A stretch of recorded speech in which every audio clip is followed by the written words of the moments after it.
तो आज हम आपको एक ऐसी जगह के बारे में जानकारी देने जा रहे हैं जो कि है सबसे अलग। जी हाँ, ये है भारत के राजस्थान राज्य में। साथ ही आपको बता दें कि यहाँ माहौल सबसे अलग है। यहाँ की वादियों में ही जादू है। कला के मामले में ये शहर और पूरा राज्य ही मशहूर है।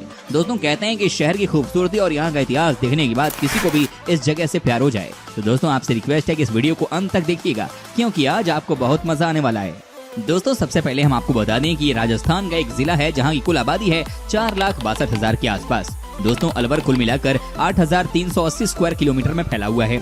यहाँ की पॉपुलेशन डेंसिटी की बात करें तो यहाँ पर 438 लोग पर स्क्वायर किलोमीटर पर देखने को मिलते हैं। दोस्तों आपको बता दूं कि अलवर भारत के राजस्थान राज्य का एक शहर है। अलवर शहर दिल्ली से 150 किलोमीटर दक्षिण में और जयपुर से 150 किलोमीटर उत्तर में स्थित है। ये भारत के राष्ट्रीय राजधानी क्षेत्र में आता है और राजस्थान में अलवर जिले का प्रशासनिक मुख्यालय भी है। अलवर कई किलों, झीलों, हेरिटेज हवेलियों और प्राकृतिक भंडार के साथ पर्यटन का एक केंद्र है। ये नगर राजस्थान के जयपुर अंचल के अंतर्गत आता है। दिल्ली के निकट होने के कारण ये राष्ट्रीय राजधानी क्षेत्र में शामिल है। राजस्थान की राजधानी जयपुर से करीब 160 किलोमीटर की दूरी पर है। दोस्तों अलवर अरावली की पहाड़ियों के मध्य में बसा है। अलवर के प्राचीन नाम मत्स्यनगर, अरवलपुर, उल्लवर, शालवापुर, सलवार, हलवार रहे हैं।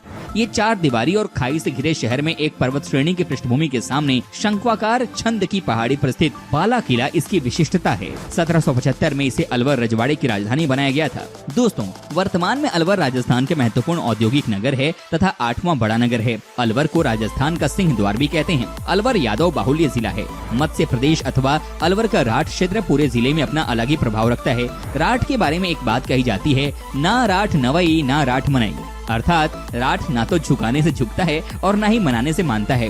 राठ क्षेत्र अपनी मर्जी से चलता है। क्या बात है। दोस्तों अलवर एक ऐतिहासिक नगर है और इस क्षेत्र का इतिहास महाभारत से भी अधिक पुराना है, लेकिन महाभारत काल से इसका क्रमिक इतिहास प्राप्त होता है। महाभारत युद्ध से पूर्व यहाँ राजा विराट के पिता वेणु ने मत्स्यपुरी नामक नगर बसाकर उसे अपनी राजधानी बनाया था। राजा विराट ने अपने पिता की मृत्यु हो जाने के बाद मत्स्यपुरी से 35 मील पश्चिम में विराट नामक नगर बसाकर इस प्रदेश की राजधानी बनाया। दोस्तों आपको बता दूं कि 1106 में विक्रमी संवत में आमेर के राजा ने अपने नाम के तहत अलवरपुर शहर की स्थापना की, जो बाद में अलवर बन गया।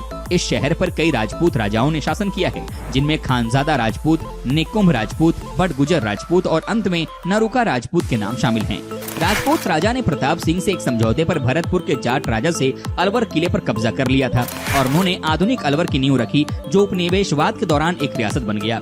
18 मार्च 1948 में राज्य का 3 पड़ोसी रियासतों भरतपुर, धौलपुर और करौली में मिल गया था। 15 मई 1948 को अलवर को पड़ोसी रियासतों और अजमेर के क्षेत्र में आधुनिक राजस्थान बनाने के लिए जोड़ा गया। दोस्तों बाला किला या अलवर किला अलवर शहर के ऊपर अरावली रेंज में स्थित है। ये किला अलवर शहर के प्रमुख पर्यटन स्थल में से एक है, जिसका निर्माण 15वीं शताब्दी में हसन खान मेवाती द्वारा किया गया था। बाला किला अलवर शहर में 300 मीटर ऊंची चट्टान के ऊपर स्थित है, जो शहर को एक राजसी दृश्य प्रदान करता है। अगर आप बाला किला घूमने के लिए जाते हैं तो यहाँ का हर हिस्सा अपने इतिहास को बताता है। अलवर का भानगढ़ किला। भानगढ़ का किला अलवर जिले की अरावली पर्वतमाला में सरिस्का अभयारण्य पर स्थित है। ये किला ढलान वाले इलाके में पहाड़ियों के तल पर बसा हुआ है, जो देखने में बेहद भयानक लगता है। भानगढ़ किला अलवर शहर का एक बेहद प्रसिद्ध पर्यटन स्थल है, जो अपनी भूतिया किस्सों की वजह से सबसे ज्यादा चर्चा में बना रहता है। भानगढ़ किला यहाँ होने वाली घटनाओं की वजह से इतना ज्यादा फेमस है कि कोई भी इस किले के अंदर अकेला जाने से डरता है। भारतीय पुरातत्व सर्वेक्षण या ASI ने इस किले में रात के समय पर्यटकों और स्थानीय लोगों के प्रवेश पर भी रोक लगा रखी है। सीली सीड झील। दोस्तों सीली सीड झील अलवर शहर का एक अद्भुत पर्यटक आकर्षण है, जो कई मजेदार गतिविधियों और स्थानों से भरा हुआ है। सीली सीड झील 7 वर्ग किलोमीटर के एक बड़े क्षेत्र में फैली हुई है, जो यहाँ आने वाले पर्यटकों और यात्रियों को तरोताजा कर देती है।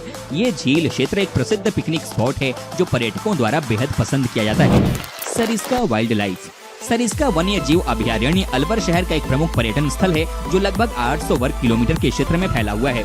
यह अभयारण्य घास के मैदान, शुष्क पर्णपाती वन, चट्टानों को कवर करता है, जिसको अब सरिस्का टाइगर रिजर्व के रूप में जाना जाता है। ये बाघों को सफलतापूर्वक स्थानांतरित करने वाला पहला बाघ अभयारण्य है और यहाँ तांबे जैसे खनिज संसाधनों की प्रचुर मात्रा पाई जाती है। सरिस्का इतिहास प्रेमियों के साथ साथ प्रकृति प्रेमियों, वन्य जीव उत्साही लोगों के लिए अलवर शहर में घूमने की सबसे अच्छी जगहों में से एक है। Sariska palace. Friends, Sariska palace का निर्माण अलवर के महामहिम महाराजा सवाई जयसिंह द्वारा 1892 में करवाया गया था। भव्य सरिस्का पैलेस अलवर शहर में देखने की सबसे अच्छी जगह है। इस खूबसूरत महल का हर कोना बेहद आकर्षक है। ये भव्य महल 20 एकड़ के हरे भरे परिदृश्य में फैला है, जो पर्यटकों को अपनी भव्यता में डूबने पर मजबूर कर देता है। सरिस्का पैलेस की सुंदरता का सबसे मुख्य कारण है कि ये सरिस्क राष्ट्रीय उद्यान के किनारे पर स्थित है। महाराजा सवाई जयसिंह द्वारा इस खूबसूरत महल को अपने मेहमानों और खुद के लिए शिकार लॉज के रूप में बनाया गया था। बता दें कि सरिस्का पैलेस अब 5 स्टार होटल के रूप में पर्यटकों के लिए खुला है और राजस्थान के सबसे लोकप्रिय धरोहर होटलों में से एक है। केसरोली केसरोली अलवर के दुर्लभ होटलों में से एक है, जो 14वीं शताब्दी से अस्तित्व में है। हिल फोर्ट केसरोली उन लोगों के लिए बहुत अच्छी जगह है जो अपने शहर से दूर हफ्ते भर की छुट्टी मनाने के लिए किसी जगह की तलाश में हैं। निमराना का हिल फोर्ट केसरोली एक शानदार प्राचीन विरासत महल है जो किसी को भी इतिहास में वापस ले आता है। इस होटल में एक बड़ा स्विमिंग पूल और एक सुंदर बगीचे के साथ कई शानदार सुविधाएं भी हैं। इस होटल के कमरों को पूरी तरह से राजस्थानी शैली में सजाया गया है, जो पर्यटकों को रॉयल एहसास कराते हैं। अगर आप अलवर शहर की यात्रा करने के लिए आ रहे हैं तो इस केसरोली को देखने जरूर जाएं।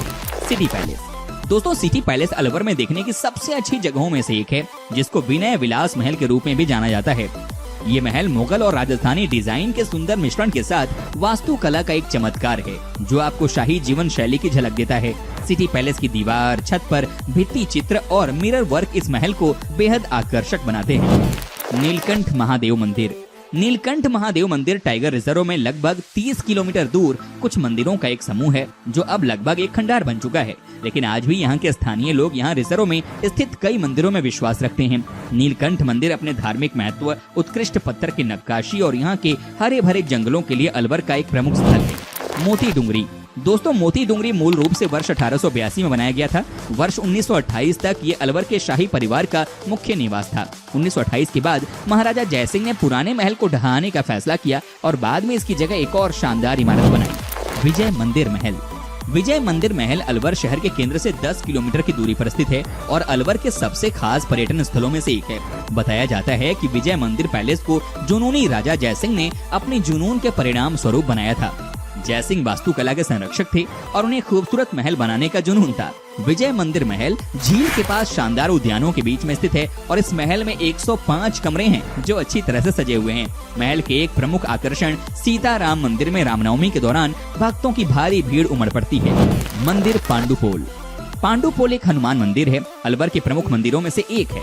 ये मंदिर सरिस्का के जंगलों के अंदर स्थित है। एक पौराणिक कथा के अनुसार इस मंदिर में पांडवों ने अपना गुप्त समय बिताया था। अन्य मंदिरों से बिल्कुल अलग यहाँ पर हनुमान की मूर्ति एक वैराग्य की स्थिति में है। अन्य मंदिरों से बिल्कुल अलग यहाँ पर हनुमान की मूर्ति एक वैराग्य की स्थिति में है। दोस्तों, जब भी मौका मिले इस मंदिर के दर्शन करने जरूर जाइएगा। दोस्तों, ये तो रही अलवर की बात, लेकिन अब हम आपको बताते हैं राजस्थान राज्य के बारे में रोचक जानकारी। राजस्थान की राजधानी और गुलाबी शहर के नाम से मशहूर जयपुर को सवाई जयसिंह द्वितीय ने सन 1727 में बसाया था। राजस्थान की स्थापना 30 मार्च 1949 को हुई थी, जिस कारण इस दिन को राजस्थान स्थापना दिवस के रूप में मनाया जाता है। राजस्थान का क्षेत्रफल 3,42,239 वर्ग किलोमीटर है। राजस्थान निर्माण का पहला कदम मत्स्य यूनियन के संगठन से आरंभ हुआ। 18 मार्च 1948 को मत्स्य संघ का उद्घाटन हुआ, जो राजस्थान निर्माण का पहला कदम था। राजस्थान का केवलादेव राष्ट्रीय उद्यान यूनेस्को द्वारा विश्व धरोहर का दर्जा पाने वाला एकमात्र अभयारण्य है। राजस्थान एकीकरण प्रक्रिया को पूर्ण होने में 8 वर्ष 7 माह और 14 दिन का समय लगा था।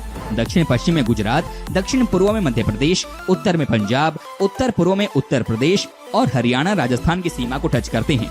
राजस्थान एकीकरण की प्रक्रिया कुल 7 चरणों में पूर्ण होती है।